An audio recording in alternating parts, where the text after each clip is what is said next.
Hi friends, welcome to my channel. Zee ಕನ್ನಡದಲ್ಲಿ ಪ್ರಸಾರವಾಗುವ ಬ್ರಹ್ಮಗಂಟು ಧಾರಾವಾಹಿಯಲ್ಲಿ ಏನಾಗ್ತಾ ಇದೆ ಅಂತ ಹೇಳಿ ತಿಳಿದುಕೊಳ್ಳೋಣ ಬನ್ನಿ. ಈ ಕಡೆ ದೊಡ್ಡ ಡ್ರಾಮಾನೇ ನಡೀತಾ ಇರುತ್ತೆ. ತ್ರಿಷಾ ಮತ್ತು ಮದುವೆ ಆಗೋಕ್ಕೆ ಚಿರಾಗು ನನ್ನ ಮದುವೆ ಆಗಲ್ಲ ಅಂತ ಹೇಳಿ ಹೇಳ್ತಾನೆ. ಈ ಕಡೆ ವಾತ್ಸಲ್ಯ ಅವರನ್ನು ಹುಡ್ಕೊಂಡು ದೀಪನೂ ಬರ್ತಾ ಇರ್ತಾಳೆ. ಈ ಕಡೆ ಬಂದಾಗ ಹಂಗೂ ಹಿಂಗೂ ವಾತ್ಸಲ್ಯನ ಒಪ್ಪಿಸ್ತಾಳೆ ದೀಪ. ಆಗ ನಾನಂತೂ ಮದುವೆ ಆಗಲ್ಲ ಅಂತ ಹೇಳಿ ಚಿರಾಗ್ ಹೇಳ್ಬೇಕಾದ್ರೆ ದೀಪ ಅವರಪ್ಪ ಬಂದು, ಯಾಕಪ್ಪ ಹಿಂಗೆ ಮಾಡ್ತೀಯಾ?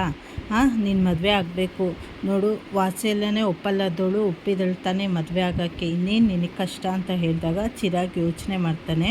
ಅವ್ರ ಅಕ್ಕ ಹೇಳಿರ್ತಾಳೆ, ನೋಡಪ್ಪ ಅಪ್ಪನ ಆಸೆ ಇದೆ, ನೀನು ತ್ರಿಷನೇ ಮದುವೆ ಆಗಬೇಕು ಅಂತ ಹೇಳಿ ಹೇಳ್ತಾ ಇರ್ತಾರೆ, ದಿಶನ್ ಮದುವೆ ಆಗಬೇಕು ಅಂತ ಹೇಳಿ.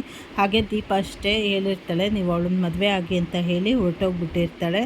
ಆದರೆ ಈ ಕಡೆ ಏನು ಮಾಡೋದು ಗೊತ್ತಾಗಲ್ಲ ಅವನಿಗೆ.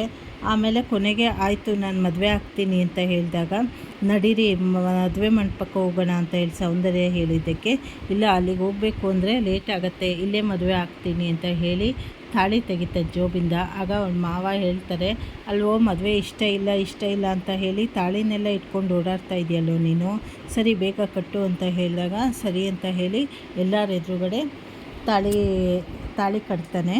ಆದರೆ ದಿಶನಿಗೆ ಕೇಳೋ ಹಾಗೆ ಮಾತ್ರ ನಾನು ಬರೀ ನಿನಗೆ 2 ಗಂಟೆ ಹಾಕಿರೋದು, ಒಂದು ನಮ್ಮಪ್ಪ ಹೇಳಿದ್ರು ಅಂತ, ಇನ್ನೊಂದು ದೀಪ ಹೇಳಿದ್ಲು ಅಂತ ಹೇಳಿ ಅಷ್ಟೇ, ನಾನು ನಿನ್ನನ್ನು ಹೆಂಡ್ತಿ ಅಂತ ಅಂತೂ ಯಾವತ್ತೂ ಒಪ್ಕೊಳ್ಳಲ್ಲ ಅಂತ ಹೇಳಿ ಅವಳ ಹತ್ರ ನಿಧಾನಕ್ಕೆ ಹೇಳ್ತಾನೆ. ಇದನ್ನು ಕೇಳ್ಬಿಟ್ಟು ದಿಶನಿಗೆ ಶಾಕ್ ಆಗುತ್ತೆ. ಯಾಕೆಂದರೆ ದೀಪನೇ ದಿಶೆ ಆಗಿರ್ತಾಳೆ. ಆದರೆ ಈ ವಿಷಯ ಅಲ್ಲಿ ಮನೇಲಿ ಸೌಂದರ್ಯನಿಗಾಗಲಿ ಅಥವಾ ಚಿರಾಗಿಗಾಗಲಿ ಗೊತ್ತಿರಲ್ಲ.